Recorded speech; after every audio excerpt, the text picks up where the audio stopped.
afternoon, which means it's time to kick off your weekend with the Random Christian Show. Today, the Random Christian Show is talking to Pastor Isaac Zenil. The Random Christian Show is brought to you by Mrs. A's famous Salsa Buena, a unique blended salsa loaded with cilantro and just the right amount of heat. Mrs. A's famous Salsa Buena is available in stores across California, Oregon, Colorado, Idaho, Wyoming, Nevada, and Arizona. To find a store near you, just visit mrsafamous.com. The Random Christian Show is proudly supported by The Advisor. The Advisor is a Facebook group created by Colonel James Neil Broadus, composed of multi-talents such as actors, directors, artists, writers, and more. If you fall into this category, contact them on Facebook at The Advisor. The Random Christian Show can now be seen and heard on the Rabbit and Red Radio Network. Check them out at rabbitandredradio.com. Intro music provided by the Dead Campers. Check them out on Spotify and at deadcampers.com. Next week, the Random Christian Show will be on talking about stuff. Tune in, find out what's going on. My name is Andy. Now here's your host, Kristian Random.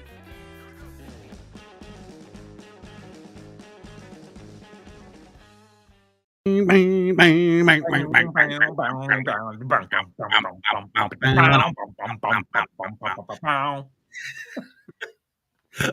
should I just go back to the Yes We're Nerds thing? Yeah, why not? Welcome! It's Friday, it's the end of the week, and it's pre-weekend hours till... Pre-weekend shenanigans. Yes, yeah, there we go. Either you're already at a bar drunk and sadly sitting in the corner watching us, or we're you're looking at work and you're sneaking us in on the work computer and nobody's knowing. So congrats to you either way. However, if this is the first scenario, we're looking real good right now. Yeah, we are. Yeah. I'm feeling kind of groovy, baby. Hey, all right there we go. How you doing? All right. Welcome to the show. It is I, the Kristian of randomness, and that is Andy of Andrew. Nothing. I'm Andy of nothing this week. And Andy. It's Andy. And we are now collectively the Random Christian Show. Welcome to it. We're here mostly every ish somewhere Central Time. That'd be 5-ish Eastern, 3-ish Mountain, and 2-ish Pacific. So so basically everybody who has indigestion from lunch out on the West Coast is now heading to the bathroom to finish. Right. Whatever. Yeah. So good luck with the bathroom sushi. In the meantime, we are very excited. Returning guest, Isaac Zenil, pastor, fully ordained pastor Isaac Zenil. Leads a great ministry out of the Rock of KC with the youth. Not the youngest kids, but the teens, teens in high school. The real problem ones. The real problem kids. Isaac's got his finger on those. Yeah. Yeah. This is the years where guys like Isaac would be like, Kristian, we really need to have your parents in here for a while. Yeah. Talking about, dude, come on. God gets high, I swear. So yeah. It would have been like the principal's office. Anyway, but no, we're very excited because we got so caught up in his backstory, then it was like, we gotta go. Yeah. Got him back now. We got a lot of great questions. Isaac, this kid, I call him a kid. He's younger than me, obviously. It's like Andy's a kid. Yeah. Cat kid. Right on cue. Yep. Green screen goes up. She knows where to be. Like all of a sudden I just see this. Yeah. No, Isaac, the guy's just got knowledge for days and days on end. And not just theologically. I'm talking like philosophically. I don't know. He just absorbs. He just I obviously you know him a lot better than I do, but he just seems like very well. I mean, for his age, Like he just seems a lot wiser past his years. Oh yes, and a lot of fun to talk to. So anyway, very excited because now we actually get to talk with him instead. Right, cattail right there. Yeah, there it is. But anyway, Andy, how are you, sir? Thank you for being here today. We appreciate you. You're welcome. I've had a week. We can just put it at that. I could tell when I was like trying to text you and stuff, and because I always preemptively text just to check. Sure. And then I get the smart aleck. I don't know. You normally get like an appropriate animated GIF or a yes, always an animated. Our dude, it's Thursday at 10. I'm in my meeting. It's just like you normally get one of those. But this week was oh man, extremely trying. Yeah, it was a lot happened this week. But one of the happier, more exciting things that happened this week was Xander officially finished elementary school.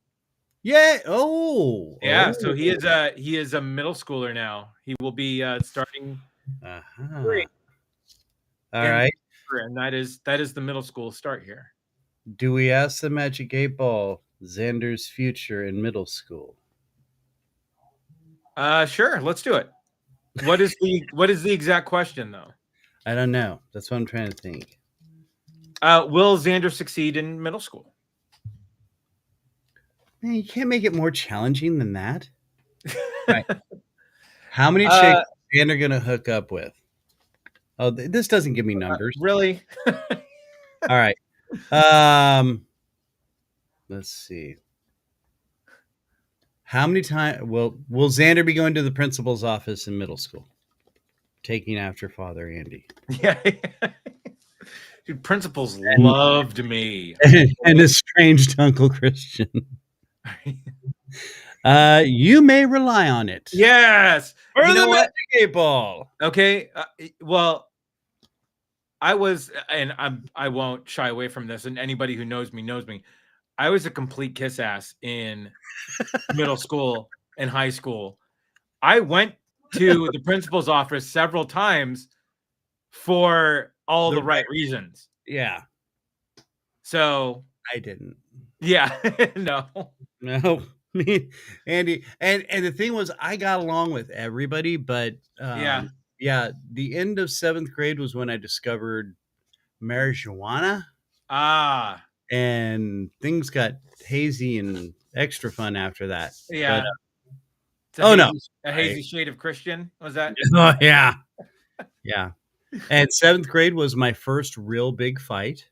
No. I actually was bullied by the school bully. It was like, dude, it was such a textbook after school special thing. And I was protecting my friend. And I said, just leave him alone. He's like, oh, what, you think you're the tough guy? And by the way, we've spoken, me and the guy have spoken since then. His name's Ed Connor. And we kind of made our peace with it and all. But yeah, Ed was pushing me and shoving me and pushed me into a plate glass window, and it cracked the window. Oh. And no. Kind of, jacked my head up a little bit, and I blacked out. Next thing I know, I wake up. Ed's got 3 broken ribs and a cracked jaw. No. I'm pulled off by the principal and the vice principal, and yeah. Dude, you went Hulk? You went Hulk? Dude, did you turn green? Was the only thing left on you, like jean shorts? I don't know, but then all I remember was just freaking out and crying because I had, bloody hands, and God, don't make Kristian. I was on top of the school bully, and dude, you won't like Kristian when he's angry. My goodness. I got a little secret for you, Andy. What? I'm always angry. Yeah. Man, I can't believe you blacked out though. Oh no, yeah, it's that's a thing. But anyway, and the great thing about it though was after all was said and done, I got suspended. He got suspended. Blah blah blah. Sure. But the print, and I was all upset. And he comes in and tell me, and I'll never forget this because it was I had this principal. He actually, as I left 6th grade, he was the principal of my elementary school, and he went to the middle school to become the principal there. He came in and he goes, Mr. Maz, I just want you to know, well done. And I was like, okay. Wow. And because Ed was just a jerk, dude. But now, like I said, he's we've all grown up, and I know, but should we get him on the show? I haven't. I mean, this was eons ago when I spoke with him. Like it was just this weird crossing. I was like, Ed? But I think we're due for an update though. Like I think I wouldn't even know how to get a hold of him. I could try. Let me work on this. I got something to do now. Oh geez. We do have something else to do. Okay. What do we got? Yeah. Oh, what do you got? You should have the same thing, I thought. No, I couldn't find them. Oh, I thought you said you found some. Dude, like I said, this week. Yeah. Well, this isn't going to be as fun. Well, I know, but we both chip. Anyway. Yeah. What craft service supplier? Thank Mr. you, Doss, found these tangy pickle Doritos. And he said that, he doesn't really like pickles that much. So I guess it was just kind of gross to him. So he thought it would be fun for me. I've heard mixed reviews because I've had them for almost a week now. And so when people were hearing that I was going to be trying them, they were like, oh yeah, they're pretty good. Or, oh dude, no, you don't want it. And I'm like, yeah, that's what I figured. I love on the bag where it shows the chip, it says enlarge to enhance size. Right. Like, really? Yeah, I've used that before too. Yeah. I was gonna say, hey, welcome to high school. So anyway, it smells like pickle. It smells like a dill pickle. Yeah. I guess right. Yeah, go for it.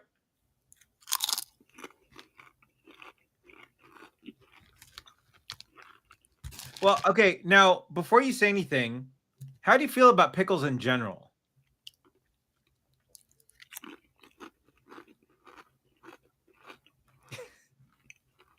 Oh yeah, we got to do 3. I forgot. We got to do 3. Yeah, that's the. No, I do. I do not like butter chip, whatever, the sweet pickle. Oh, so you are more of a dill pickle fan? Oh yeah, dill, spicy pickle. Okay. So, and I don't know if they do this out in Kansas City, but do restaurants have fried pickles? Oh, where you are? Yeah. Oh. Dude, we're in the Midwest, for God's sake. I think that's where the fried pickle came. Oh no, it came from the South. Yeah, it came from the South, but yeah, Oregon does them up really good over here. So yeah. Oh no, it's like, oh my gosh, the state fairs, dude. Yeah. Oh my god. Okay, so these aren't bad. I really wasn't sure about being on a tortilla chip, right? But you know what? Honestly, the pickle makes more sense than the mustard and the ketchup ones. Yeah. Although the mustard, I did like the mustard. I did like the mustard. I think we both liked the mustard pretty well. Yeah. All right, Doritos. I'm sure this is full of tons of chemicals. That is. Oh, sure. Yeah. Probably going to control my brain, and I'll be a zombie here soon. So. Yeah. But in the meantime, hey, good. You got snacks? Hey-o. Nice. So, and by the way, as I've finished more things in the house, the studio is becoming more complete now. Ooh, okay. So we got more things. In fact, speaking of, I got more sound effects back now. I got nice. I can do rapid fire sad trombone. Oh, stand back. Wow, right? So that being said, as we oh, here we go. Yeah, all right. The band's with it. The band was loud. I don't know. So it's time for the random 9 list. Hey! Oh no, that's a red alert. Oh, red alert. Red alert. There's a 4.1. So I still have corn chip in my mouth. Okay. The random 9 list is a list compiled of crackheads that our not crackheads, our crack research team of crackheads that are lawyers, whatnot, that handle all our legal and researching stuff. They, being summertime, came up with a list of 9 random road trip no-nos. Because, everybody's out driving around. And by the way, I hit the post. Tis the season for road trips. Right. And so, I think it's a perfect timing for it. I mean, we're just hitting summer. Everybody's out of school at this point. And, kids are out running around with families. I mean, oh, my gosh. How many times did you do random road trips with your family? And oh, man. Did you guys do a station wagon road trip? No. So we didn't own a station wagon. We owned a Toyota minivan. Okay. Which was the little pill shaped, right? Oh my gosh, yeah. And we were a family of 5 because I have 2 brothers, right, and my parents, and so we had to. There was a wedding in Texas, and we lived in San Francisco at the time, so we drove San Francisco to Texas, right? Aha, yes. My father was a summer baseball coach, right? Okay. So this was funny. They ended up making a tournament that they thought they missed. So after the wedding, he got to fly back. Oh, no way. And we got to drive back with my mom, who was the only legal driver in the car. I'm going to say mom wasn't probably the funnest driver to be with. So when we drove from Houston to when we got to San Antonio, that's when she started to see things. Oh. So we had to convince her to pull off and get a hotel at this point. Just so she could because she was hired. Yeah. Oh, okay. I thought, but the fact that this was the first leg of our trip back, we're not even out of the state that we started driving in yet, right? And sure enough, mom's already losing it. Like, I will never forget. We used to, we had a place up in South Lake Tahoe, and we were driving up there to meet my dad, who was already up there. Or no, my mom was taking us up. My dad was going to meet us because he was working. And we're in a van, a big van, 40 Econoline, and me and my sisters were all just, and it's full blown storming, like insane. Oh no. And seriously saw like my mom go full possession. Yeah. Her head spun around and said, "You all shut up right now." Right. And we were just like, yeah. All right. So oh my God. I need to ask, how long was it before the next word was spoken after that happened? Oh no. We were just coming out of we were right before the nut tree. Remember? Yeah. We were right. So we were like in the valley. You know how those streets hit that valley. Yeah. And so we were just right there. I think we pulled over at the Black Oak, which should have been the next stop.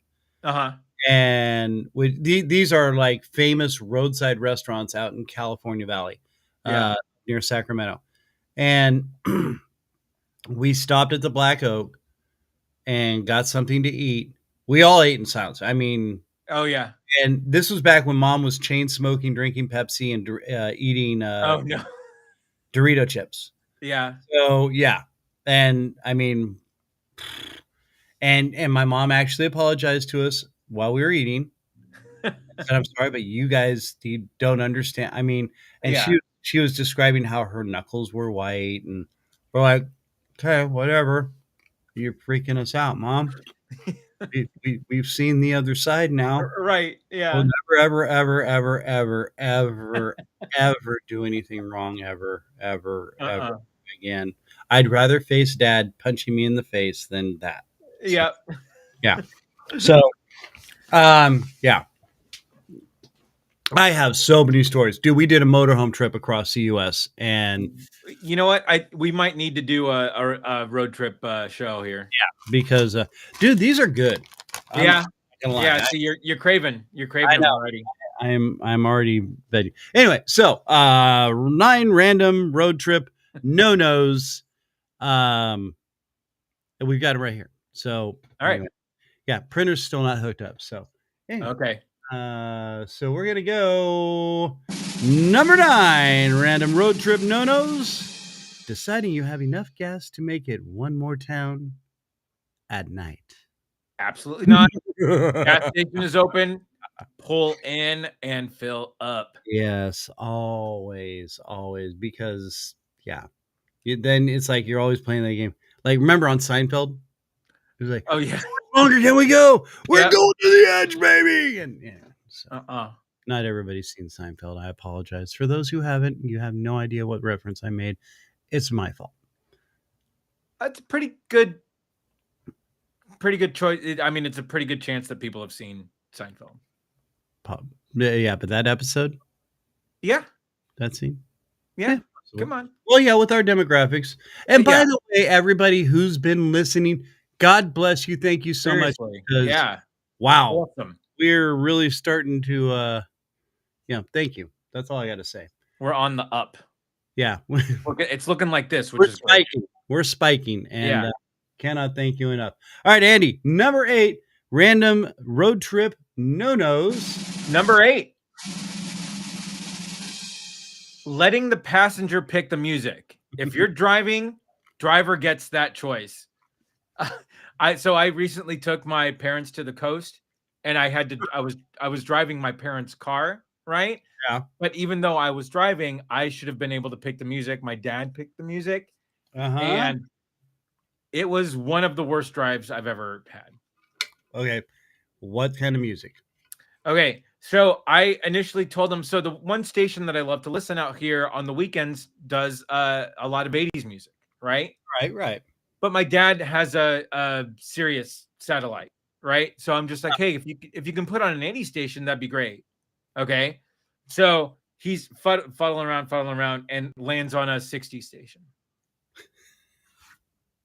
So, needless to say, the 80s didn't come on. But, dude, the 60s weren't too 60s horrible. were okay, but that's not my driving music, man. Yeah. I need my driving music.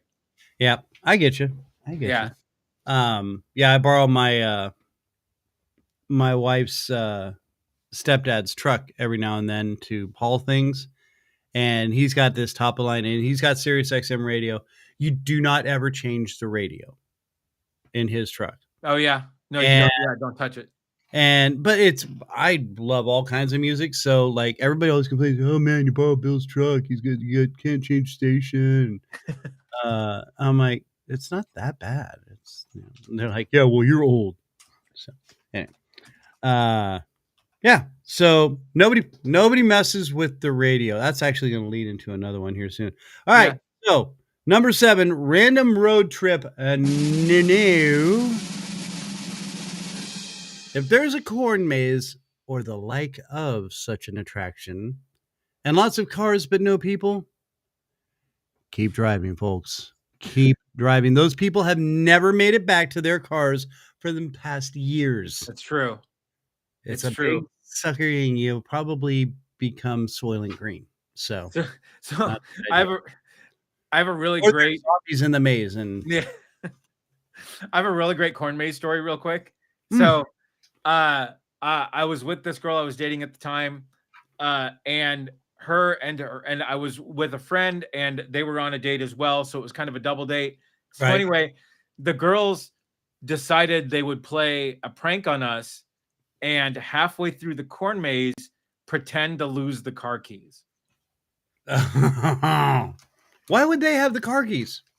It was my girlfriend's car at the time. So completely dominated my mind trying to get out of the maze, and then like, anybody know how to hotwire a car? It was and we were so frustrated that we couldn't figure out the maze. So we actually had to walk through the stalks at one point to get to the edge of it. Like, no. Yeah. We got lost in the maze. Yeah, we got lost in the maze. And then when we finally got back to the front of it, she finally came clean. It was one of the greatest pranks ever. Oh, dude. Yeah. Oh, well played to your old girlfriend. Yeah. Not your wife now then. No, right? different person. Yeah. Okay. I know you'll find this hard to believe, as old as I am, and living out in the Midwest as long as I have been. You've never been to a corn maze? Never been to a corn maze. Huh. Okay. I've pulled up to him, gone, yeah, no, I'm good. Yeah. And drove right away. And of course, then it was the from the back. I said, really? You want to go walk around in the cold and get lost out there and then not be able to get back? And then there's no real fun in that. So yeah, no, true. Yeah. But anyway, some people enjoy it. It's fine. Yeah. I don't know. I can get lost by myself. Right. I don't need a maze. I don't need to be paying people to get me lost. Yeah. Number 6. Random road trip no-nos. Yeah. On a long drive, falling asleep in the shotgun position, not okay. It is your job to keep the driver awake, keep talking, keep saying anything, but do not fall asleep unless you want the driver to fall asleep and you guys run off the road. Yeah. Now, okay, here's a question. If it's the two of you, when do you get some extra sleep? Okay, different rules. So if it's like an overnight drive and like you're driving during sleeping time, that's acceptable. Okay. But any person in the shotgun position knows better. This is an unwritten rule. Oh yeah. Stay awake. Very true. Very true. All right. The number 5 random road trip no-no. Oh yeah. A roadside food tent advertising fresh, local, whatever. They definitely don't have a food license. And yes, whatever it is you're questioning yourself about has been sitting there pretty much all day in the hot sun. Yeah, those strawberries were done by 10. They were out. They were gone by 10. That was it. They were, forget it. No, that's the roadside, the what is it called? The gas station sushi. It's not the gamble you want to take. I'm just saying. Right. Yeah. Number 4 random road trip no, Andrew. Yes. Forgetting that every decent horror movie begins with some idiot on a long drive stopping at an out of the way cafe and says the wrong thing to one of the locals. Oh, you guys don't have wheat bread here? We quit clearing wheat bread back in 1937. Yeah. That was when Ed lost his hand in the mill accident. Yeah. You don't want to hear what happened. We put it on the menu for profiling. Yes. Yeah. That's why that song's on the jukebox. That's right. Mm-hmm. Well played. All right. Number 3 random road trip no. A roll of toilet paper and stopping just off the side of the road to take care of your business. There's never a good result when you do. Just go find a bathroom. That's I unless there's that gas station sushi is really caught up to you. Nah, move on. Yeah, the wind can pick up at any time and spray stuff back in your face. You could think that you're angled in a way that no one can see you, but then you forget that there's a birthday party going on the other side. Mommy, what's that man doing? Oh my God! I can't help it. Gas station sushi. You should have used the restroom. Yeah. Yep. There's just a big yeah. All right. Number 2, random road trip no, Andy. Reading every sign as you pass it out loud, slowly driving the rest of the people in the car into a slow, crazed frenzy. Yeah. Oh man. And then theorizing on each and every billboard sign. Yeah, no, absolutely. Yeah. What do you think it takes to wrestle an alligator? Yeah. I don't know, but you're about to find out. Yeah. We're going to drop you off in the swamp. Yeah. No. Fully get it. Fully get it. All right. Now we're down to the big number 1 random reason of road trip no-nos. Teaching the kids 99 bottles of beer. That's right. And now that song is playing in your head, isn't it? Yeah, it is. Okay. It is 99 bottles of beer on the wall, 99 bottles of beer. Yeah, take one down, yeah, pass it around. 98 bottles of beer on the wall. Okay, so you do take one down, pass it around. You don't do if one of those bottles should happen to fall? Oh no. I was a family of alcoholics. Are you kidding? Did you? Oh yeah, that's true. That's true. Did you ever switch them up? Did you ever switch it up, or was it always take one down, pass it around?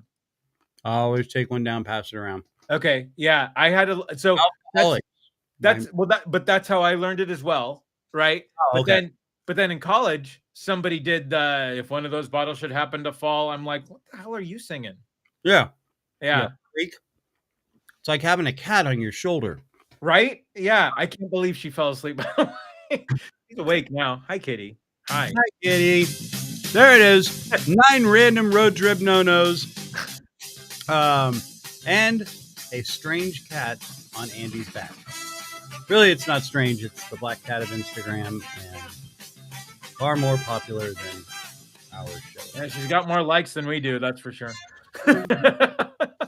Who doesn't like? I mean, I used to have a black cat, and yeah, then she died. So it happens. I'm just saying. Yeah. All right, we've got youth pastor Isaac Zenil coming up here in just a minute. So let's hear from our sponsor.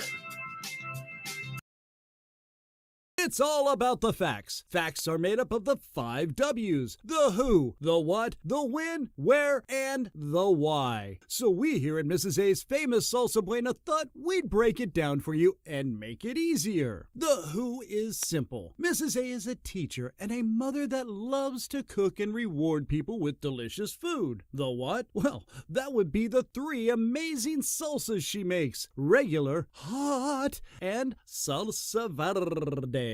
All made with the freshest ingredients and no onion, so you can spread the love, not your breath. The when? Well, when isn't there a good time to enjoy Mrs. A's famous Salsa Buena? Where can you get it? Well, how about all throughout California and Southern Oregon, even in Nevada and parts of Wyoming and Colorado, and they're growing all the time. If you don't see it in the refrigerated section, ask for Mrs. A's famous Salsa Buena or just go to MrsAFamous.com. Now you ask yourself why? Well, because Buena means good, really good. And that's because Mrs. A's famous salsas are made with fresh ingredients, and you taste that in every bite because it's Buena. So be good to yourself and get Mrs. A's famous Salsa Buena. Go ahead, eat Buena.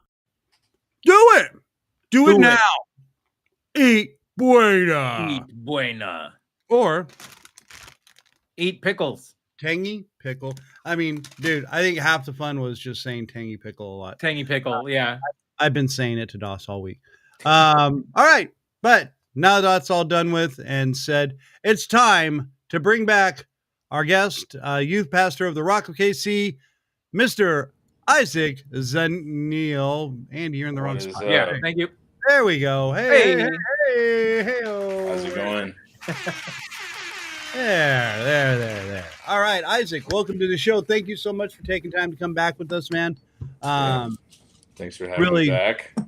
Really, and again, like I said, apologize. We got so caught up with your backstory and everything that was happening to you to get you where you are now. And sure. No, it's all good. And now you are fully ordained. You are right. Official, like it's on your license, right? I don't think so. I don't know that the state cares too much other than signing marriage licenses that I'm ordained. But yeah, good point. No, but man, we're just really glad to have you back. Love the conversation, and now we can finish our conversation a little bit more. Sure. Do our best. Right? Yeah. It's going to be a reach, that's for sure. So Isaac, okay, we got a couple of first very pertinent, important questions. All right. The first one to you is, I'm not going to lie, it's been a big debate with a lot of people. It's made a lot of things in the news. And I'm just going to bring it out right now. I just want to get this one out of the way. Is Taylor Swift Satan? Is Taylor Swift Satan? Probably not. I mean, Satan was considered one of the most beautiful angels, which I still don't get the Taylor Swift thing, but now me either personally. Well, but can you say false idol? Oh, for some, certainly. Certainly for some. I mean, so does this make Beyonce Satan and Taylor Swift the Antichrist? I think we're dealing with not to sound all pastory, but a spirit of Antichrist, or a spirit of idolizing things that aren't God. And so whether it be Taylor Swift or your dog that takes the place of God, it's kind of, is she a good influence on society? Probably okay, not. So she's Satan. All right, we get it. Actually, Beyonce would be Satan, Taylor Swift's the Antichrist. So, and a succubus to Travis Kelce. Well, he might be doing that for himself anyways, but yeah. Right. He's a danger to himself, I think. Yeah, he's a danger to a lot of people, I think. Right. You pay $50 for parking and then $150 for a ticket to sit in the cold. Yeah, you get what you get. Sure. I'm just saying. But you get to sit in the same stadium as Taylor Swift. I mean, come on. Right. You can say you were there. The heated box that has the way better view right above you, and you're sitting in the snow. And that's solid. Yeah. Suck up. All right. So Isaac, and now as being a youth pastor, and I know I've talked with a couple other pastors. Now you're at the Rock of KC in North Kansas City. Now you have I know you when you took over, you kind of have changed things up a little bit. You guys used to have what you call it crew night, correct?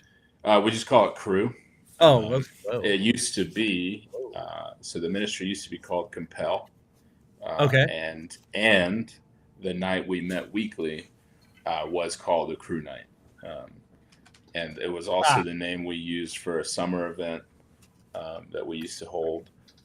But now it's just called crew. The whole ministry is called crew. We meet every Thursday. We used to meet every Sunday night. Now it's Thursday nights, 6:30 to 8:30. Most of the time up at the building. Sometimes, for example, last night we were out at English Landing Park, sweating a lot, playing soccer, and cooking up some hot dogs. And but for the most part, we're always up at the building, having church together, worshiping. Okay. I do my best to bring a good word to the students, and yeah, we have other event type things, but we're really trying to highlight that day of Thursday. That's our day for youth, and so we're trying to keep everything around that time. We do have. I think that's way better than. Right. I mean, Sunday night, especially when you get back into the school season. But I mean, Sure. Sunday night is the end of the night, the end of the weekend. You want to be with your family, or you should be with your family, blah, blah, blah. Right. I know lots of nuclear families nowadays are not that way, which Sure. I mean, Sure. And that's going to be a whole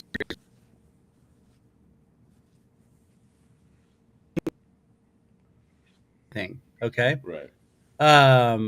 You're, now, is there example? Are you using that as an example of part of your ministry, or is it just let's go out and have some fun? And we're just going out, and so I think a lot of times with church we can miss the reality of having fellowship with one another, and fellowship. I mean, could ask 1,000 pastors, you probably get 1,000 different answers, but for me. And what I look at in Scripture is fellowship is like doing life together, right? Not just showing up on Sunday or Thursday night and listening to the pastor preach, right? It's walking together and doing life together. So for students, for high schoolers and middle schoolers, that looks like going to the park and playing games and hanging out and grilling some food up and just being together. Yeah, just being together, developing relationship with one another, yeah, that's the goal. I did preach. We had a s'more night. We call those. We have like some themed nights here and there on Thursdays that we call invite nights. They're more. I still would have been into church if I around nowadays when I was young. Yeah, they're more evangelistic in nature. Not to say that the gospel isn't preached at every sermon. It is. And there's always an opportunity for someone to get saved at those services, but the invite nights are more like, hey, we encourage the students that are here that are dedicated to, invite their friends and come out. And we did a s'more night recently where I preached outside in between two fire pits. It looked kind of crazy, and I just so happened to be preaching on Daniel chapter 3 and Shadrach, Meshach, and Abednego. Getting thrown in the fire, and I didn't it just happened to it was kind of in my mind that might be good to preach at the same time, but it was just funny. It was funny. We had a good turnout, and kids really enjoyed it. We sang worship outside, and so sometimes, I mean, I guess I totally could have used the fire as an analogy, and I did. I was like, this fire is hot. The fire they got thrown into was hot. Of course, I like to think my preaching's a little more lively than that, but you didn't add any like hairspray fireballs in the middle of the. I should have. I should have got some real pyrotechnics going on that night. Right. Yeah. And so we do most of our stuff on Thursdays. We have what we call one nights.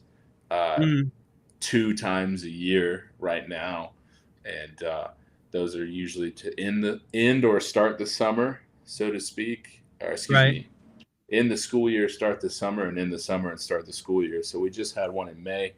We had a guest speaker out for that, and we're going to have one middle of August, the week before all the schools around here start back up. Nice. And those are on Fridays or Sunday nights. We're moving towards Fridays. And those are just super large events. We bring in a guest speaker almost every time. Because, if you have kids, I don't yet. I mean, I look at my youth students as who God's called me to oversee at the moment. And,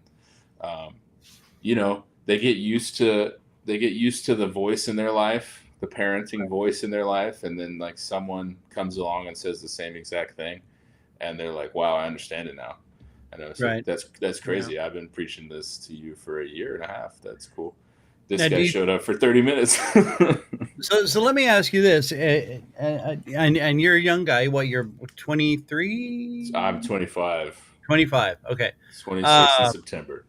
Okay, and you've literally been preaching since you were what, 16? I mean, 7? I've been leading. Leading. Okay. I would say leading in the house of God in some form or another since about 15. One of my pastors at the time asked, he's like, "You're going to lead a small group," and I was like, "I don't think so." and he's like, "Yeah, you are." So I did, and it was it was a bunch of high schoolers trying to work out their faith and what it looks like to serve God well, and just had the honor to do that. And I preached a couple times, and when I think of preach, I think bringing a full-on sermon. I guess you could say leading Bible studies, certainly has some of that same connotation. But I've been preaching consistently now for almost the last 2.5 years. I would give a sermon here and there just randomly throughout the last. So now, on that point, do you think that being a younger pastor, closer to get him in somebody, a little bit older, 30s and up or whatever? I mean, sure. I mean, I think that could have something to do with it. I mean, my personal opinion is that you're young, you're hip, you're cool. Yeah, sure.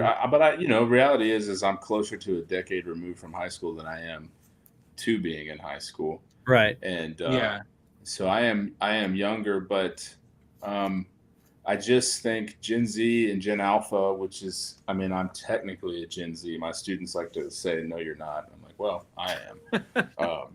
Maybe physically, but I'm thinking you're more. I'm a boomer in a 25-year-old body. Yeah. I think is the reality.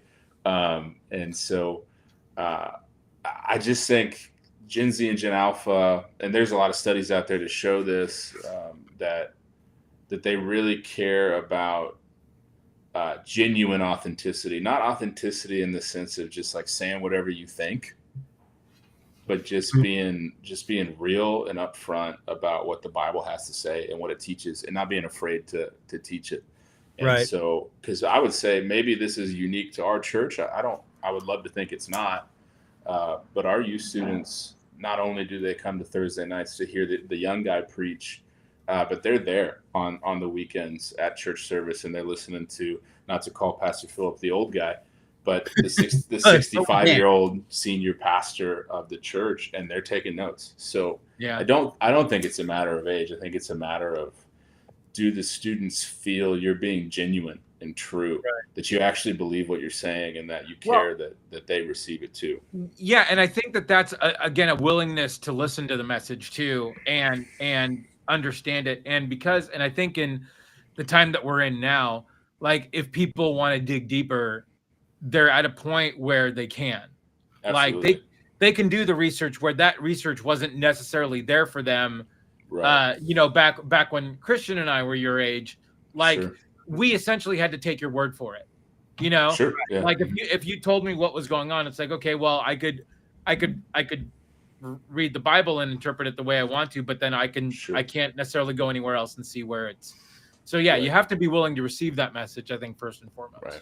No, I think that's a great point. I was just having a discussion with, I don't know if it was one of the other pastors or not, but I know certainly my friend, he was calling me, he was asking me, how do I evangelize to this type of person? He was like trying to come up with, I don't know, like an elevator pitch of sorts for Christianity. And I said, well, brother, I just want to be honest with you. I have found very few led to the Lord by intellectualism. Now you get the guys like a Lee Strobel who wrote A Case for Christ and, dug into the facts of Christianity and ended up converting out of atheism and agnosticism because he could look up the evidence for it. Right. And now I think it's finding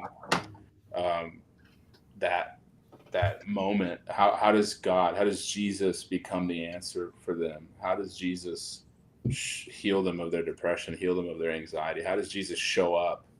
And not just for the pure service of the individual, because ultimately Orthodox Christianity, not in the sense of Eastern Orthodox, but right belief holds that we're meant to worship and serve God first and foremost. But the crazy thing is that Jesus does show up and say, no, I care about the fact that you're worried about if you're going to have enough gas to get to work. I care about that you are praying to me and saying, God, let me get an A on this test, even though I didn't study.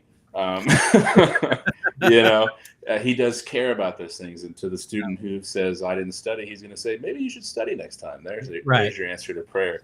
But I just find it less and less about a battle of intellectualism and more about how does Jesus meet the person in their heart, like who they are and what they struggle with. And because the evidence is there. Like Andy said, you can look it up. You can research it. You can and find that for yourself. Yeah. But yeah. So now let since we've thrown this out, with the way the world is today, okay, sure. Which huge mess. Are you? And I know you've seen it on a lot of different ends. And we've even talked about when you're there doing your ministry, you've seen kids that are just there to be there, Sure. Yeah. And then you've got kids like what you're talking about who are into it. They're worshiping. They're they're listening. They're coming back on Sundays, taking notes. Right. But is this more because of the way they've been raised by their parents, or is this just because the society we're in is so self-absorbed and it's Sure. I mean, I can go down 90 different roads at this point, so I'm just trying to be as general as I can without being so general. But I mean, do you get what I'm saying? A lot of people say, is it the parents or is it the kids?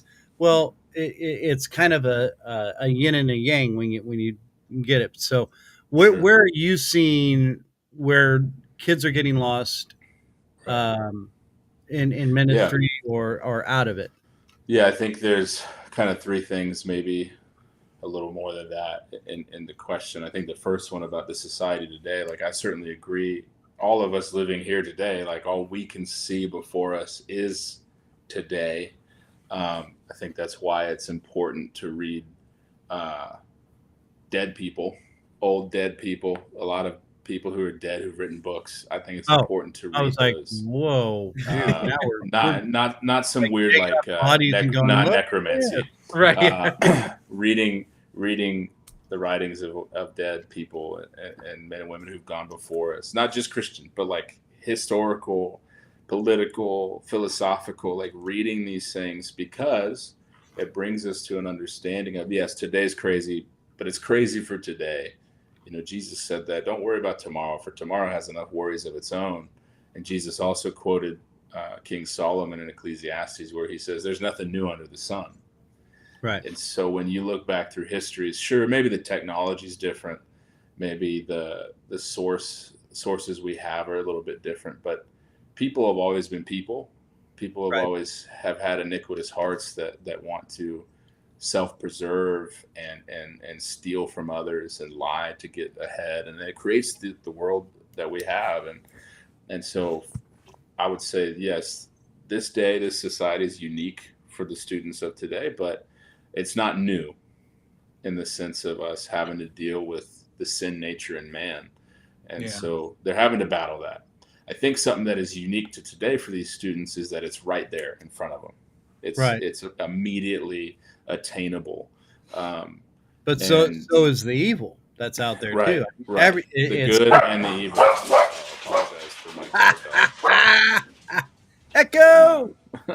Yeah, I have a little black pug. Usually he'd be right here like your cat was, but he's still there. Well, now he's barking, but he was sleeping on the other couch. Anyways, it's immediately accessible, and I would say in particular, what's more accessible is the evil. There's a reason. We don't have enough time, and you just have to. You just trust me. We're gonna go into the last show, right? You just have to trust that I did read this in college, and Yeah. I'm not a licensed psychologist, but I did go through 4 years of school on psychology, and something we learned is, one, we're cognitive misers, Meisners, which means that even though our brain uses the most caloric energy out of any part of our body, we're lazy, innately. Our brain is, so it tries to preserve energy, and so it would rather just take that TikTok reporter or that Instagram post and go, trust it. That's good. It seems trustworthy. They gave it with enough passion or with enough evidence, and so I'm just going to believe it on surface level. And so you've got that problem with our brain, that we're lazy, and so we seek to preserve energy, and we'll believe something more quickly if we don't have to research it. And then you've got the reality, been trained into, right? Just the way our society has created it. Sure. Which, leads back into. I mean, dude, we can go down such a. Yeah, and I promise I'm going to answer your question. So we're cognitive misers. We only have about another 40 minutes here, guys. Yeah. You've got our brains as cognitive misers, and then you've got our brains, which a lot of psychologists would agree, and of course, feel free to research and prove me wrong, but you've got a lot of researchers who would agree that our brains are hardwired for the negative, because we're seeking for danger and we're seeking for threats. And we all can relate to negative. Not all of us can relate to positive sometimes, unfortunately. And so we just see those things, and those things are marketable to us because we all love drama. We all love anger. We feel that. We've been conditioned to. Right. And so we've been conditioned to. This by world. TV, by the radio, by all of it. We have been basically trained to love the drama, love the tragic, and avoid the laughter. And which is ironic to me, because comedians tend to make some of the most great dramatic actors ever. Yeah, absolutely. That's the comedies of the Greeks, don't really strike you as a comedy. Often they deal really deeply with tragedy. And I think I would agree with that point. Of course, it's an opinion, but I would agree that a lot of comedians know how to make people laugh because they've actually felt the depths of human depravity, right? And of the darkness. And we've all probably heard the term graveyard humor, and some people don't get that. And I think a lot of people who don't get that haven't experienced a lot of hurt or pain, maybe. Not to say that they haven't experienced pain in their own life in their own way. Right. Because I don't want to invalidate anybody going through a time, because that's an interesting thing. I'm not going to go there. I'll just say this. Again, we have so many wormholes. Yeah, we can read and empathize with someone going through something worse than us, but we'll never experience it as worse than our worst pain. Right. And so for somebody, getting in that fender bender might have been the worst pain they've ever experienced, where someone may have unfortunately been wrapped up in some great tragedy of our day, and it's the worst thing, and everyone would agree, it's the most worst thing that's ever happened. But if the person's only experienced that fender bender, that's the worst thing that's ever happened to them. Yeah. So right. I can't say to you, oh, well, your pain's not as real as the person who was involved in some gang violence altercation. It's a relativity point. That is a true relativity, but the objective is we all go through pain. Right. And so with the doesn't kids, matter what level it's at, it's still right. Yeah. And with the students, this is if their parents aren't maybe taking full hold of what God has given them as parents, their students might be setting this before them, just scrolling. Yeah.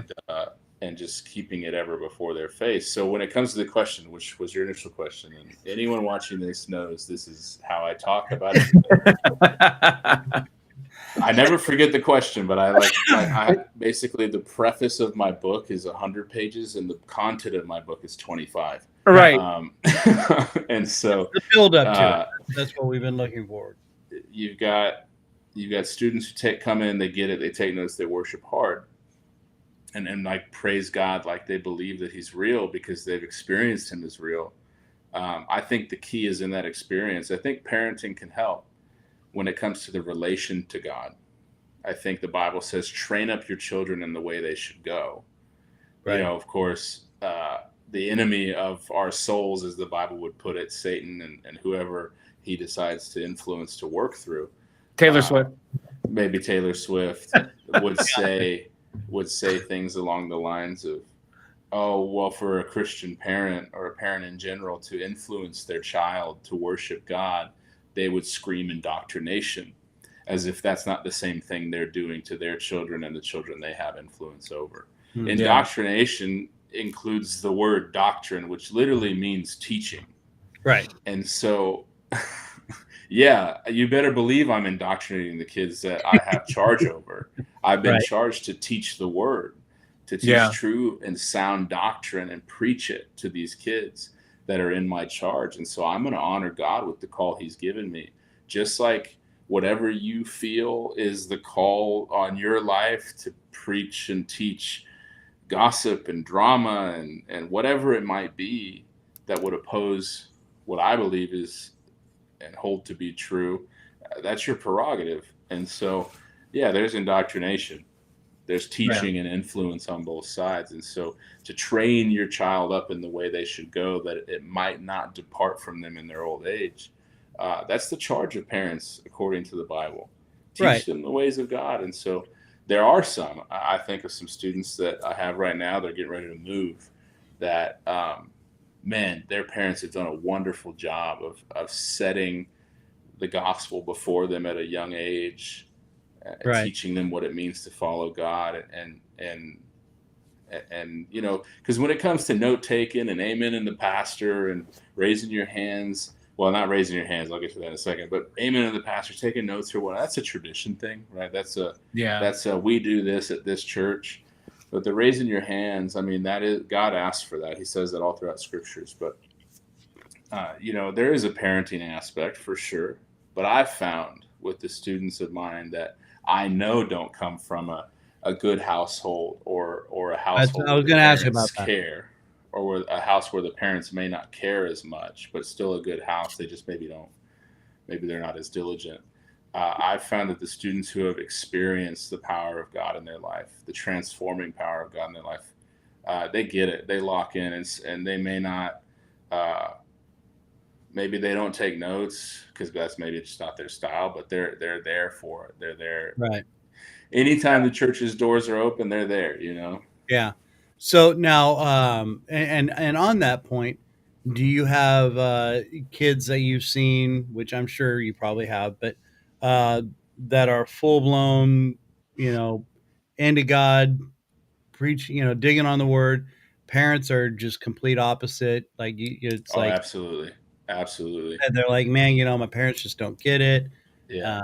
You know, I had to fight to come here today, and how many times have we come across that? And are you seeing that as more of a prevalence nowadays?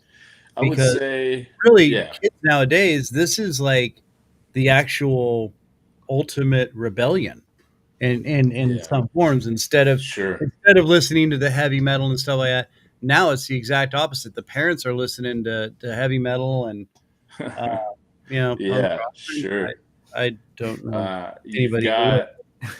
You've got an interesting question, because I would say I've got students that are in that situation where not only do their parents not care, but their parents are actually like against their belief.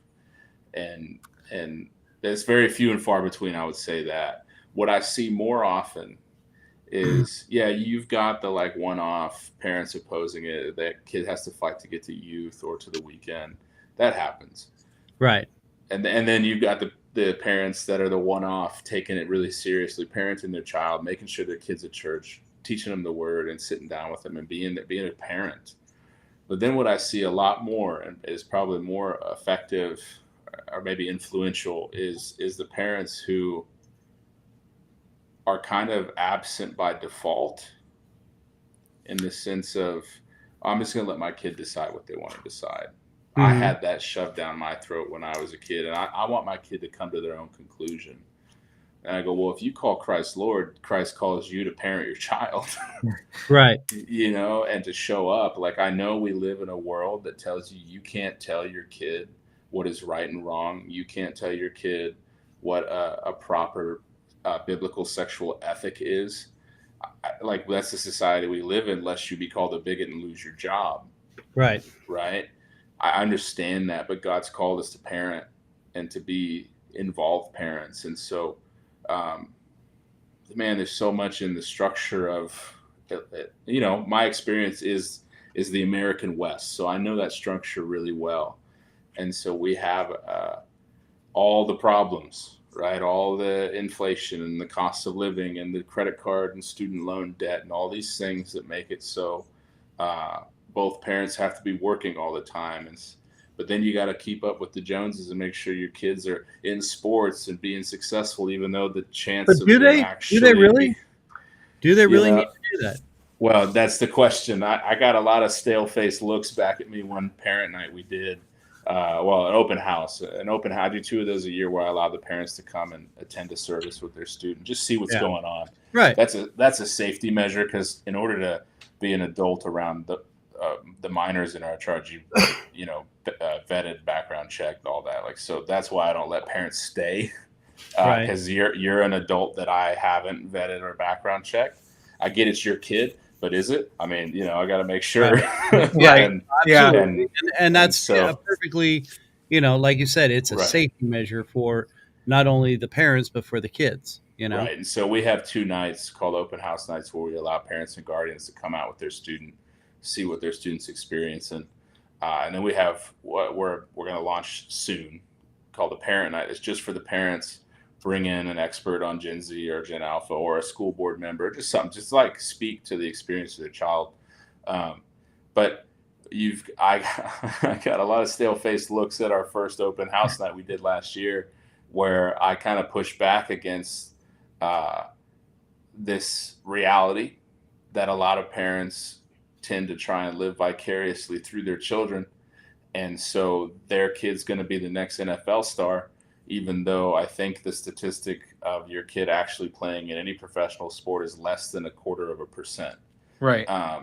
Not to say that the athletic, like the exercise, isn't good for your child. It certainly is. And they need to be involved for connection. But a lot of parents, I've noticed, have their kid in, and you want to believe in your kid, obviously. Right. But maybe I'm too much of a realist sometimes. And I'm like, yeah, they're not going to play professionally, and even less, certainly less of a chance to play professionally, but the chances of them going to college is not great either for the sport they're playing. But, there's all these things. There's whether it's sports or whether it's extracurricular. What's wrong with the reality check? What's wrong with giving them that reality check? Nothing wrong, if you're asking me. That's why I still do it. Right. But, there's all these things that I hear from a lot of parents, and I get their heart, and maybe my mind will change. I get met sometimes with, why is it you don't have any kids yet? And I said, I get that. 100% get that. Right. So I can only speak from what I assume parenting is like. And, but I just see these things that I've also heard people with kids agree with me on, of like, there's so many things vying for your time. Mm-hmm. And we all only get 168 hours a week and 24 hours a day. And so we have to, as parents, I would like to think that when I have my own kids, I would hold to this idea that we'll allow the things that should happen, but we're going to be parents first to our kids. Right. And raise them up, as the Bible says. And so if that means that, Bobby only gets to play 1 sport instead of 3, that's what it means. and you can play one sport, but you don't get to do this extracurricular activity, because that time with your student, your child, is important for being a parent. We've got the reality is, if your student goes to public school, they're at school 5 days a week for an average of 7 to 8 hours a day, more than even some full-time jobs if they're in extracurriculars and in clubs and all these things. And they have adults who are being voices in their lives, and they have friends who are being voices in their lives. And I could go on and on about why. Yeah, I was going to say it, and they're influencing them and taking them all down absolutely wrong roads. But okay, so now we've gone down this wormhole. Let's throw this out here. The schools are basically becoming just babysitting services.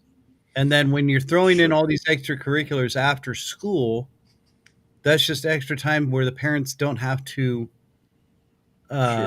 be attending. So basically, we're going back into the fact that we are a lazy society. We're letting the public school system and sports, after school sports or clubs, run our kids' lives. Well, but to that point, we're lacking the parents being a part of the kids' lives, because they've passed them off, and the parents are being selfish doing their thing.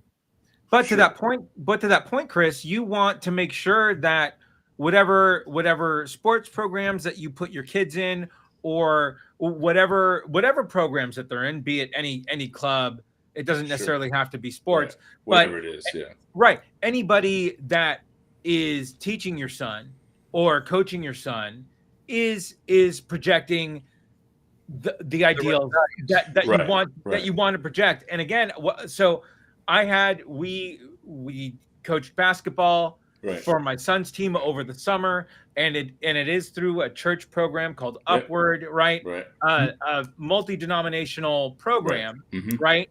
And again, the parents were over appreciative of the time that we spent with them, right? Absolutely. And again, it's really great because they break down the practices in such a way that at halftime we actually give what's called a devotional, right? A 5-minute little devotional, and we ask questions, right? Parents loved it, right? Yeah. Thought it was the best thing. And so again, and again, this program is a little bit of a diamond in the rough. Yeah, that's almost a perfect program right there. Right.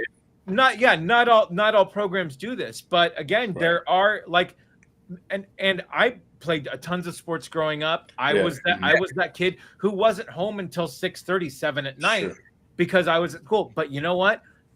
I got great lessons from all my coaches that I still teach, right? And that I still apply in my own life to this day. And I couldn't have been more grateful for that time, even if it didn't come from my parents. It still came from a trusted source. Right. And that's, I think, a key thing that you bring up, Andy, is of course, the Bible talks about any elder, any pastor, any overseer in the church should be above reproach. Yeah. But that doesn't mean I'm above being asked questions and parents investigating me, because I actually welcome it. And it honestly and they should it kind of saddens me sometimes that I don't actually get a lot of parents who question me about my doctrinal beliefs and I mean, we know what the Rock believes, but the gospel is filtered through a vessel, and I'm a vessel that is filtered through, and I preach the gospel, and I have my own prerogatives and my own bones to pick and all these little things. And so I get questioned every once in a while by a parent. Hey, what do you believe on this? What are you going to teach my kid on this? How do you go approach this scripture and exegete it and explain it from the pulpit? And I welcome that, because I should be living a lifestyle above reproach, but I'm not above being questioned. And so, but what I always tell parents when I first meet them, and they ask me, what's your ministry about? What's your goal? If the Bible talks, first and foremost, my goal is to introduce them to Jesus Christ so that they can get saved from the debt of their sin and can be ransomed by the blood of Jesus Christ on that cross, and that they could experience life eternal with their Creator. After that, my goal is, if the Bible talks about it, I'm teaching on it. anything and everything, I will talk about it. Right. But at a foundational belief of how I run my ministry, and I always say to parents is, I'm not trying to talk myself out of a job here, but I view what I do as supplemental. Right. Yeah. So I look at the parent as the child's first pastor. Now you don't have the title pastor. No, you're not ordained. You didn't go to seminary, whatever. But if we have the good book in our hand and the Holy Spirit within us, you can raise your kid to believe rightly and to believe in the Word of God in an honest and true way that will lead to flourishing life in Jesus. And so I go, you're the parent. They're your kid. What I whether you like it or not, you like it or not, and this is the result, and God's given you a gift of life that you have been called to steward. And so I go, you're the first line of defense for your child's right belief. And so, like Andy's talking about, vetting your coach, vetting the youth pastor, vetting who's going to speak into your child's life. I'm not saying, I want to be clear, I'm not saying your kids shouldn't be involved in sports or shouldn't be involved in clubs after school. I think they should be. But I think you as a parent should be paying attention to.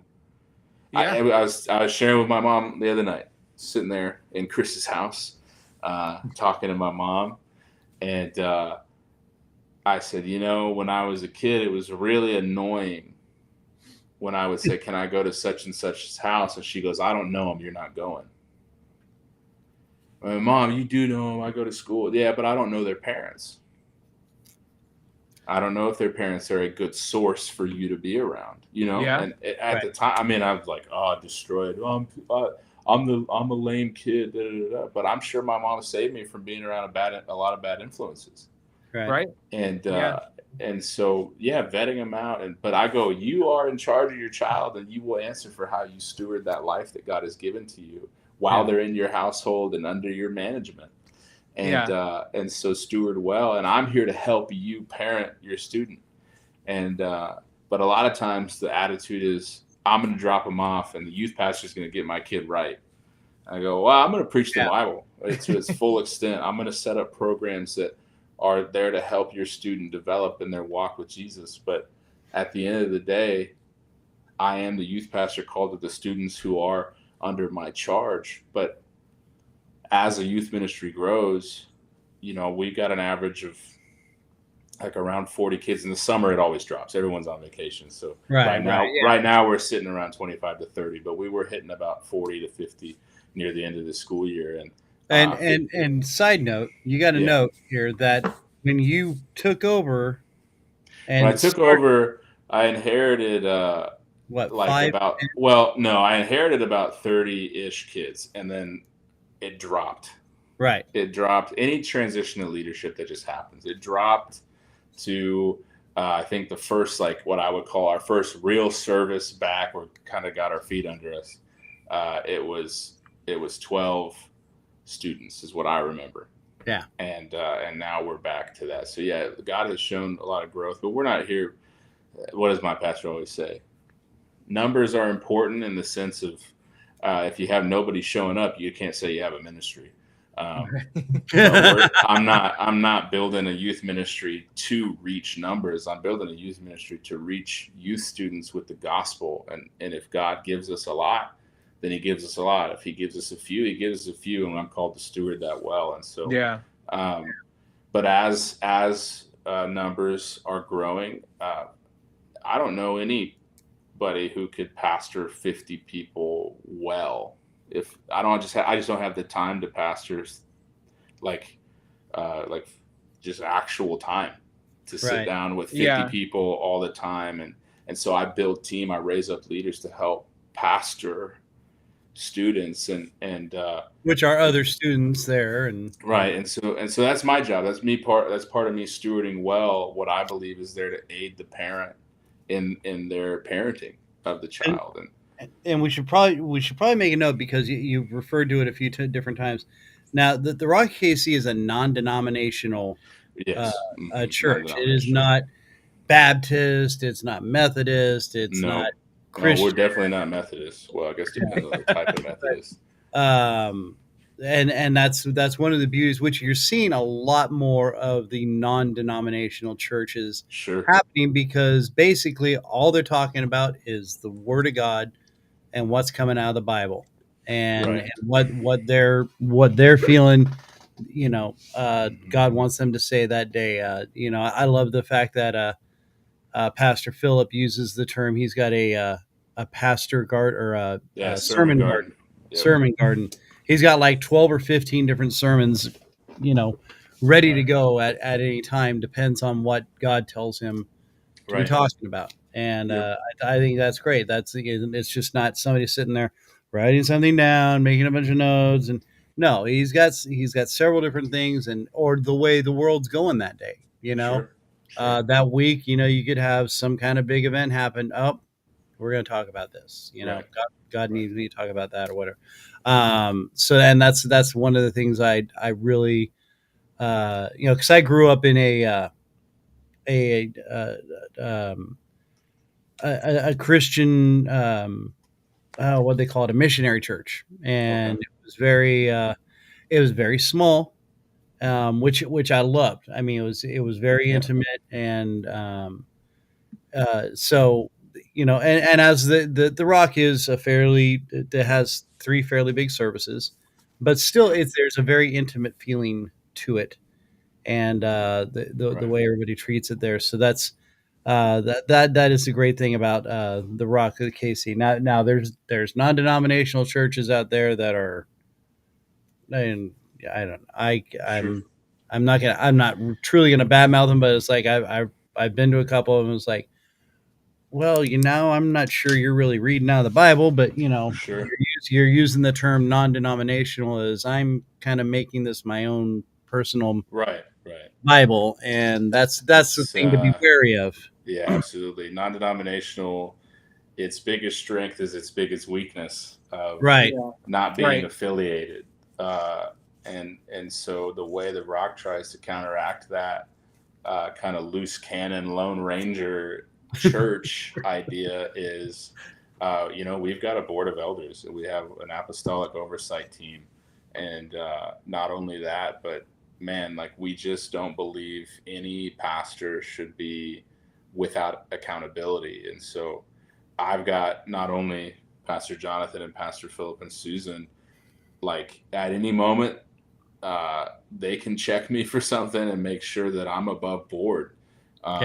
And at any moment, if anyone under my direct leadership has a concern, they could tell Pastor Jonathan or Pastor Philip and Susan, hey, listen, I think something might be going on with Isaac. I don't know. Like, maybe you should check in on him and see what's going on. So, and I've got multiple pastors that I'm connected to just outside of, like, they don't go to the Rock. They're not pastors at the Rock. They're pastors at their own various churches that they can call me up and be like, dude, heard the message you gave. Well, we don't record them right now, but they saw my notes or something, and something we may have posted on our Instagram, and it goes, hey, I don't think that's right, and not according to the will of God. And so that's how you can protect a little bit being a non-denominational church. Of course, there are the examples out there that maybe aren't setting the right picture of Jesus. To that point, I think a non-denominational church is a great way to get people in the door, right? Because you don't necessarily want to pigeonhole yourself with, hey, only you can come in. Sure. And again, it's a really good way to, again, get the message that you need, right? And get the messages that you want, right? But again, at the same time, be open to more and to have more. And if you need to, separate by age group or by, you have the ability to do that. And I think that's where non-denominational churches really, that trend has started, So. Right. No, that's a great point. We believe, that Jesus said, whomsoever will may come. And a lot of times, and this is just the global church of the actual global church of Jesus, the invisible church, in the sense of the world over. where people maybe lack the understanding of the gospel in the sense of Jesus never preached a gospel of clean yourself up and then come to me. He always preached the gospel of come to me. Yeah, to the woman caught in adultery, he says, where are your condemners? Neither do I condemn you, yet go and sin no more. And so Jesus wasn't afraid to call out sin in people and call them to repentance. In fact, the Bible says it's his kindness that leads us to repentance. But we don't do the cleaning. We don't do the washing. We don't do the correcting of our soul. It's Jesus who does that for us. And so we come to him broken and marred and wrapped up in our sin, and we go, God, save me. Yeah. Right. And he does. And so, the cultural pulse on what Christianity is depends on who you ask, I mean, some people think we're all a bunch of bigots, and some people think we're the most loving group of people out there. And it just depends on who you ask. So now as a youth pastor, okay, especially with, your age range is middle school through high school, correct? Yeah. So specifically right now it's 7th through 12th grade. So, okay. And now preaching these guys, do you try and put like some kind of hip, do you hippen it up? Do you make it super relatable to what kids are dealing with nowadays? I mean, do you change your lingo up, or do you speak to them just straight, like kind of how we're talking right now, just real Bible? Yeah, so I would say this. I kind of personally detest any idea that the Bible's not relevant. Right. And so I get that the Bible was written to people groups 2,000 years ago and even further when in the Old Testament. I get that.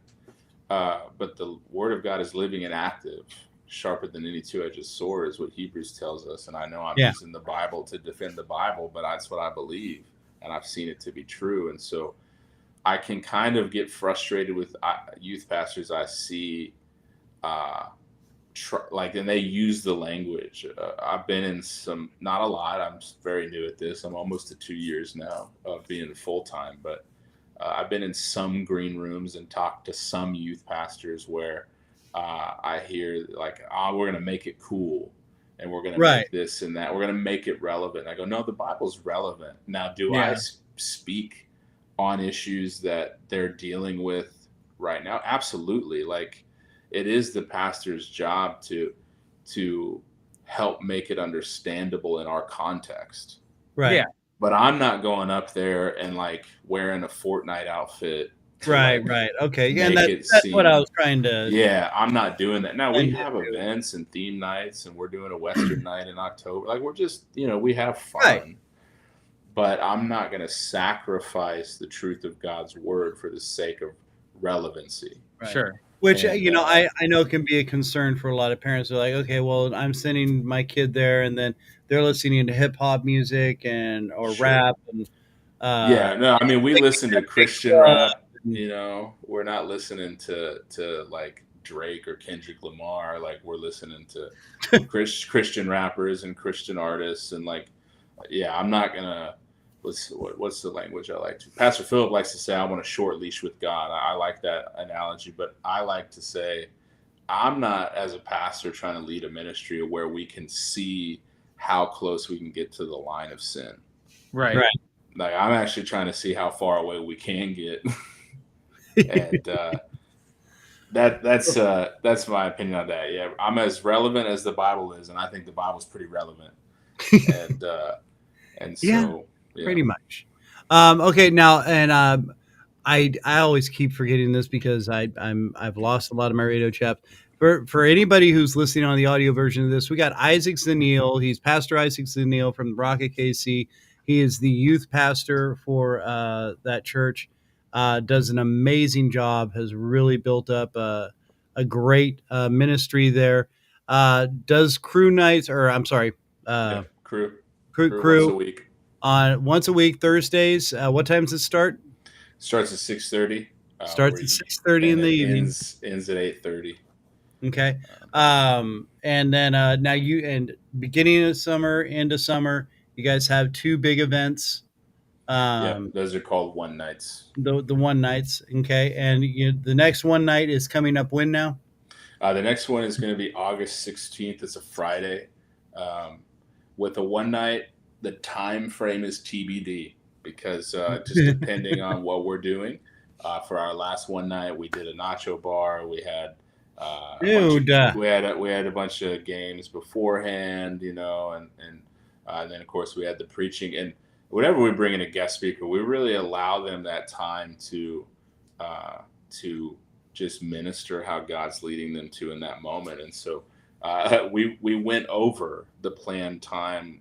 We had about an hour of time in worship and in the Word.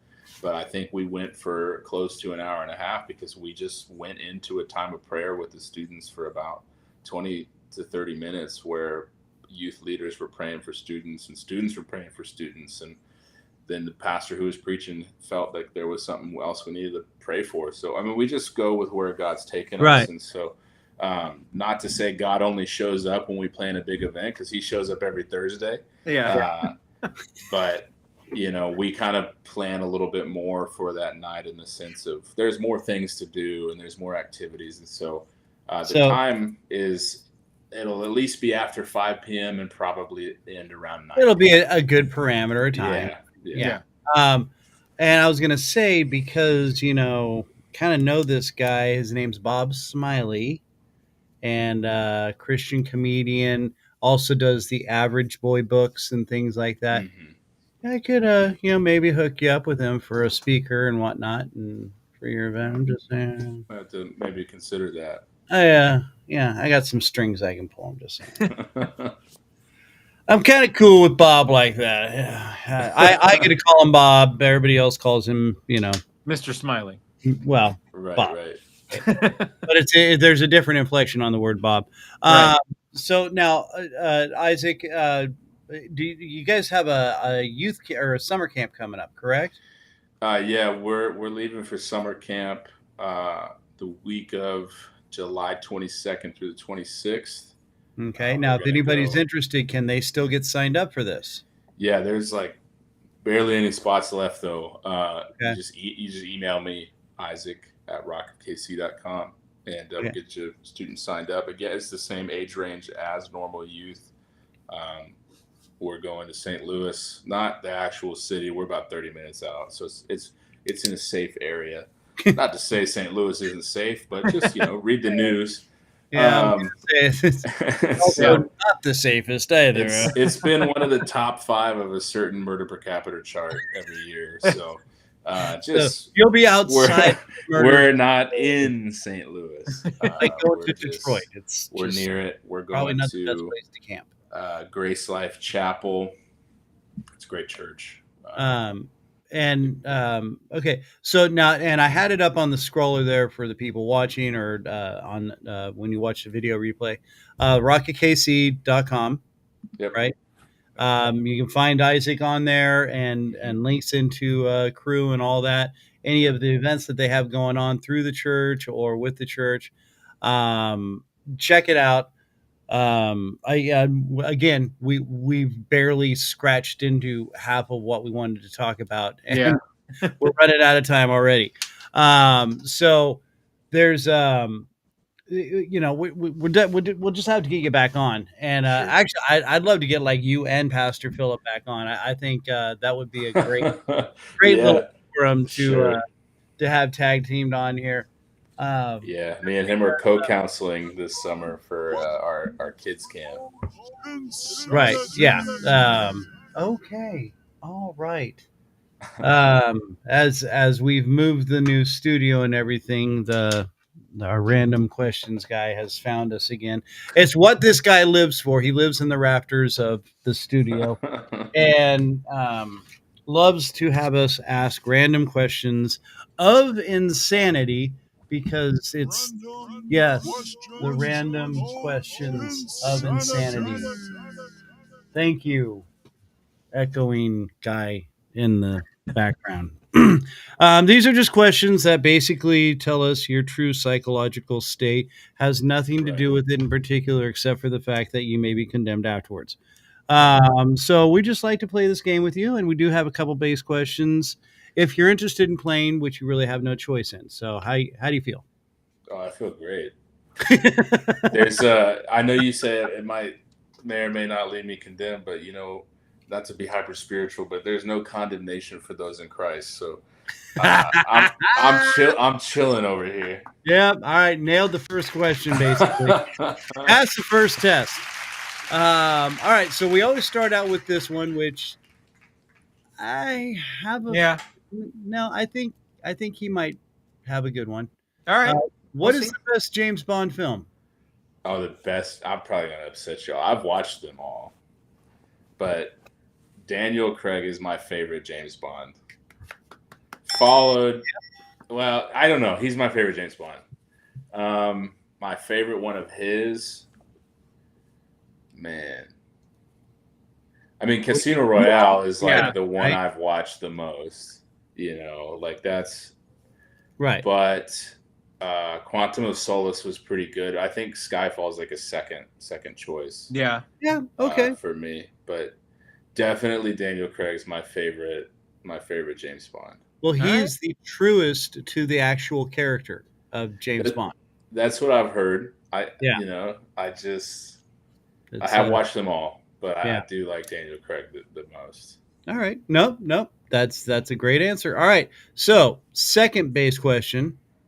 What is your favorite sandwich and what all is on it? If you could make Isaac's perfect sandwich, what is it? Yeah, magical refrigerator. You can walk into or you can open the refrigerator and everything's there to make your perfect sandwich. What is that sandwich? And then your mom will tell you to shut the door. Right. Man, shoot. I think if it's just like a go-to sandwich, I open the fridge and I'm making it for myself. Yeah. I'm probably just throwing like some like white Vermont like cheddar, some what's it called? What can I think of it? It's got like the peppered ham, like black pepper ham or forest. Is it Black Forest ham? Is that Black Forest ham? Yeah. Black Forest ham, some mayonnaise. I don't know, real simple. But if I had to choose from like it's already pre-made, like from a business, I recently was blessed with the knowledge and experience of a little shop off North Oak called Italian Sausage Co. Now, with the name like that, you would not think it's a sandwich shop. Right. It is, in fact, a sandwich shop. And, I ordered a sandwich that was it was called Half a Loaf. It was like $14. That's not the name of it, but it was half a loaf. But half a loaf was still like this big. Yeah. And it was the number, I want to say it was the number 7, I think is what it was. They don't have any names. It's just numbers. And I don't know. There was just like too many meats on there to remember. And just like the olive oil and pepper. I mean, it's off North Oak. It's next to this bookstore that I'm not even sure actually exists. I feel like I went into a fever dream when I stepped into this bookstore. But yeah. Okay, it's just so we're a little gonna shop. Place out. Nice. North Oak. Back in the day, Togo's used to do an Italian sausage sandwich, and it was one of the best sandwiches I ever ate. So the number 9's still the best, though. Yeah, Rami. Oh yeah. All right, so Andy, I'll let you start off with the random questions of insanity. Okay, yeah. So, what is that one song that comes on the radio that whenever it comes on, you just got to sing it? Oh gosh, pretty much anything Katy Perry. Oh yeah. I shout out my boy Daniel, my friend, one of my good friends, Daniel Page. He loves Katy Perry. Anytime we're at a wedding together, because a lot of our friends are the same friends. Yeah. If they haven't played Katy Perry, we're asking them to play Katy Perry. Got it. She might not be helping the kingdom with her music, so to speak, but man, are they catchy and do they make me want to dance? Absolutely. Yeah. Nice. All right. Isaac, ice cream, cake, or pie? Oh man. Probably pie. I love pie. That's true. Like a key lime pie. Yes. Oh man. I love All key right. lime pie. Very good. All right, Andrew. What was your favorite toy growing up? Favorite toy? Well, see, I am Gen Z, so like, we got video games pretty quick. Yeah. So I'll try not to do a video game. Like pretty much anything that resembled even a sword in the sense of anything. Just like even if it was a straight stick, you know. Okay. Like, and then my brother and I would just fight, you know, with our sword. Yeah. Well, even though you said it, what was the one video game that like got you hooked on video games? Man, first video game I ever remember playing was like Wii Sports. Okay. Yeah. Oh yeah. And I loved playing tennis on Oh, Wii yeah. Sports. Still do. And then very quickly I devolved into playing Call of Duty. And Yeah. then I was Then it was all over at that point. yeah, and then now I play Fortnite with my U students, and it's like, you know, it's Yeah. a thing. So. Yeah. So you're all on like the headsets and everything. And Oh, absolutely. Yeah, 100%. Yeah, that's we're gotta be calling out mayhem. like different, you know, things, whatever. But it's wow. Cool. All right. Let's see. Motorcycle or car? Oh man, I've always wanted a motorcycle, and my wife does not want me to ever own one. And yeah, so I probably say motorcycle. I drive a Toyota Camry every day. Right. So you know. So now, subnote: street or off road? Oh man, well, my car before my Camry was a 4Runner. Right. So probably off road. Perfect answer. Perfect answer. All right, Andrew. It's your night to order pizza for the group. What are we getting? Oh man, for the group. Yeah. See, for the group, I'm going like some type of Supreme because you can pick off what you don't want. Smart. Smart. And I like Supreme. Okay, and that's your pizza? Well, it's not my pizza. Okay, My pizza. No, is your Stone's. pizza. Yeah, what's your pizza? Maybe misunderstood the question. My pizza, Stone Canyon, honey jack pizza with extra cream cheese and hot honey. That's the pizza for me. Oh man, All right. It's so good. Okay.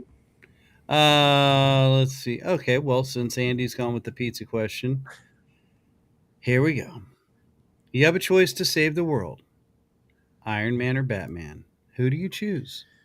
To save the world, Isaac.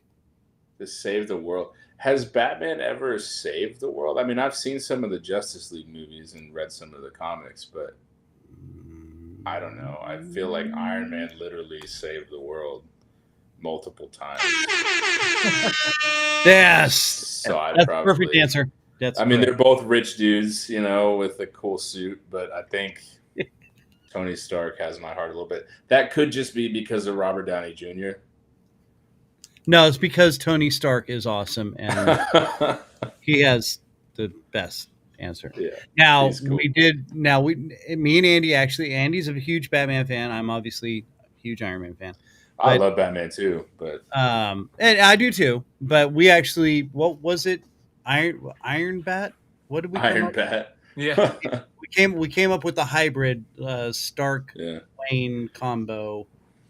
Yeah. What? I can't remember. Anyway, yeah, I forget what it was. We came up with a great hybrid, and we were like, oh my god, yeah. And then we went back to, no, Batman sucks. No, Iron Man sucks. Batman sucks. So, but anyway, your answer's perfect. So go ahead. Yeah. Feel free to take the fifth on this, okay? But since you do work with a lot of younger kids, right? Sure. Is there a recent trend that has come out that you just sort of roll your eyes and say, "Oh my goodness"? Oh, I mean, and what's that one thing? Man, I'm trying to think. This is not a recent trend. Okay. But this is like a trend of, I don't know if it's specific to youth ministries, but there's always a handful of boys who just don't know it's time to start wearing deodorant. Always. And I tell them that, like, I won't call the kid out. No, I might in private. I might be like, hey, brother, it's time to start wearing some deodorant. Yeah. But like if I'm up there like praying in the middle of worship and I smell it, I'll get up there to preach. I'm like, some of y'all need to wear deodorant. I don't know who it is. Yeah. You got to get a little bin of the travel deodorant. Yeah, I know. I'll let them know. All the other stuff, all the trends, like the weird slang and lingo, like I just think that stuff's funny. I think it's funny. Okay.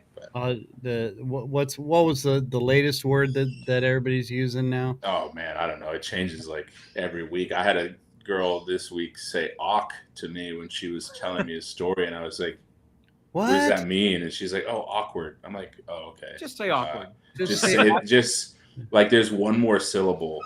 Right. Yeah, right. It's not just awkward. Like you could have got there. He's so awkward. Yeah. Like this conversation's becoming. I still think it's funny. All right.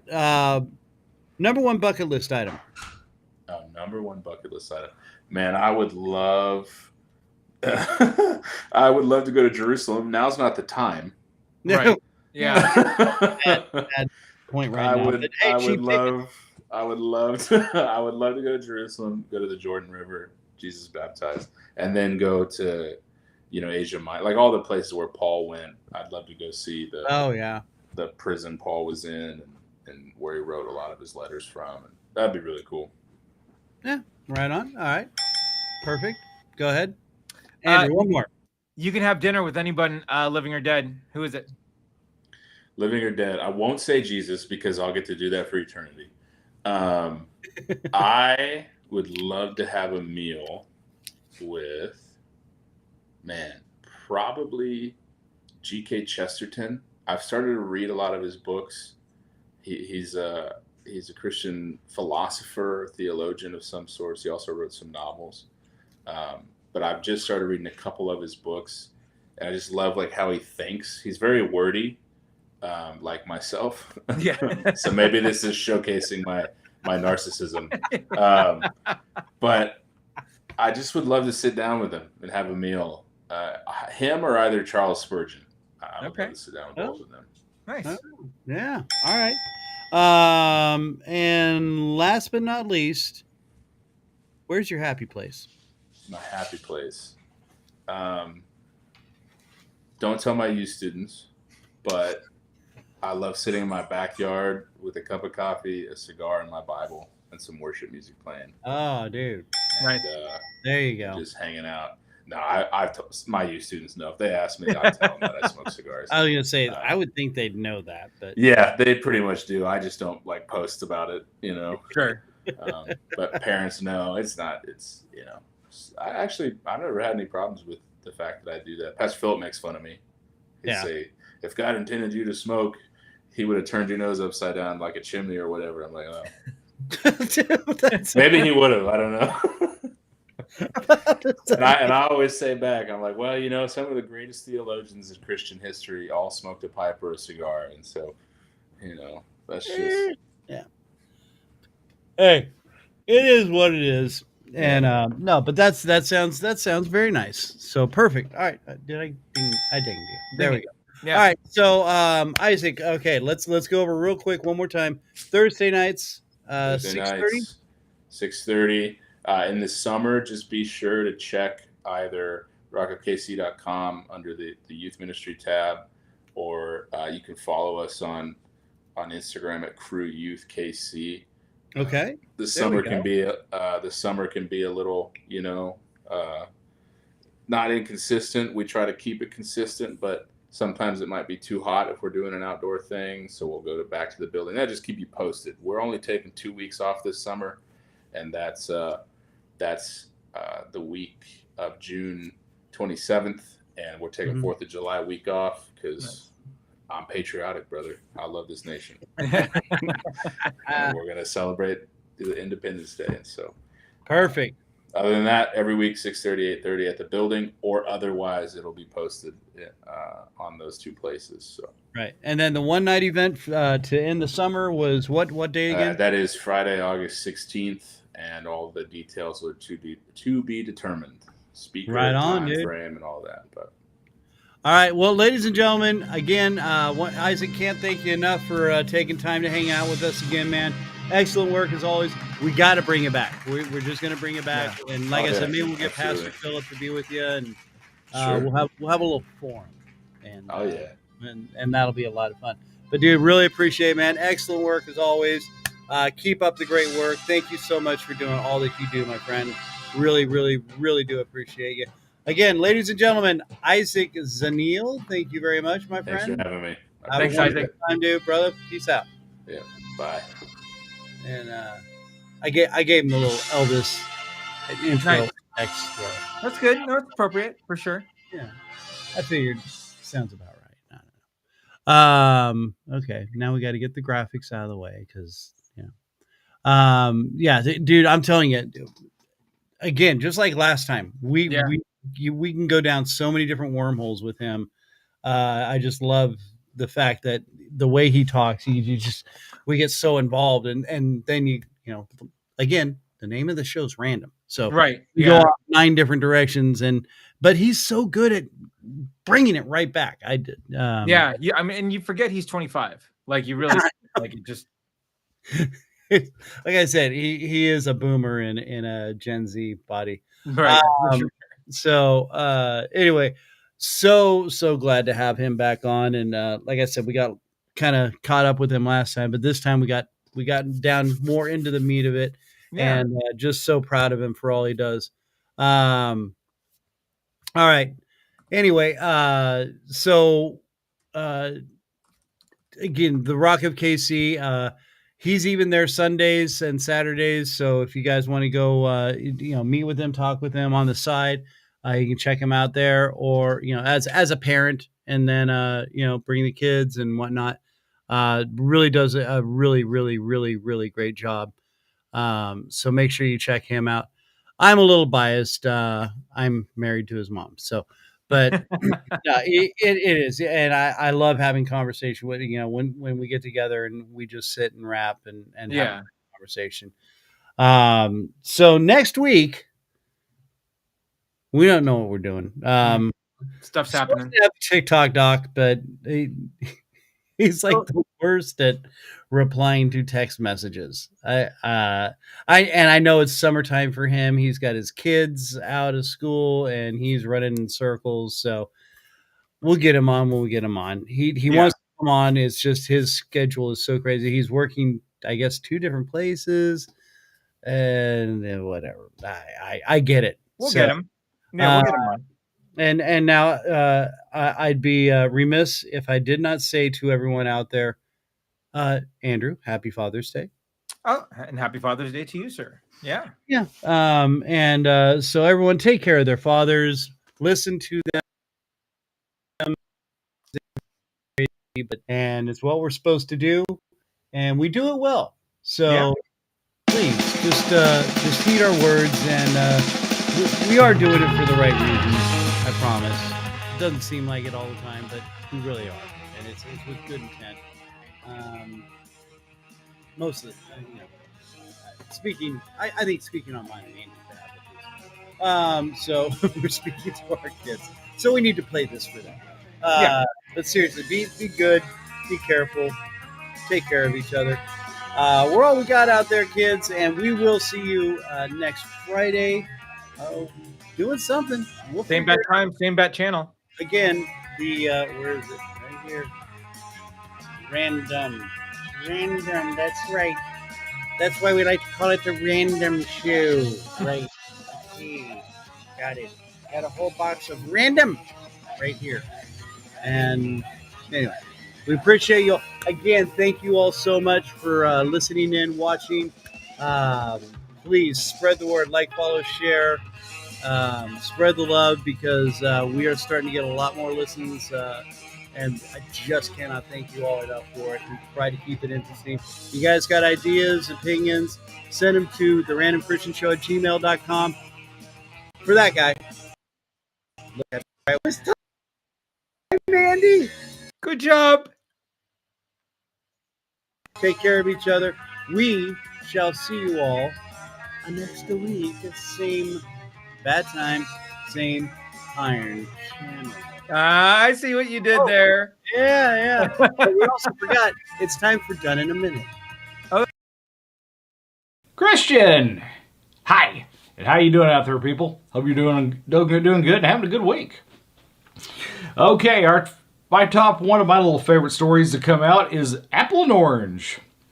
If you go to a gas station and see an apple and orange sitting on top of a gas pump, don't take it.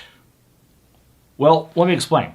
If you take one, the drug dealer that is watching that particular orange and apple will come to you to sell you drugs. So if you're looking for drugs and you see the apple and orange, okay, that's how you get it. But if you're not looking for drugs and you take the apple or orange, they will still come to you and will not be very happy when they get to you. Okay, that was more geared towards Andy. Now this other story, this one can only come out of Florida. A woman named Kristian Turman, a 37-year-old, calls 911 and tells them, I am committing a robbery. I'm stealing a car from a Toyota dealership. Well, they are rather amused at the other end of the 911 call, but they send out the police department. And lo and behold, Kristi was honestly stealing her car. A new Toyota. And, well, they arrested her, of course, and they were like, why did you call to tell us you were committing a crime? And Kristi's remark was, I called the police so it would be legal. Only in Florida would that rationale honestly work. But what's even more interesting was she said she was professionally trained by a video game called Black Ops.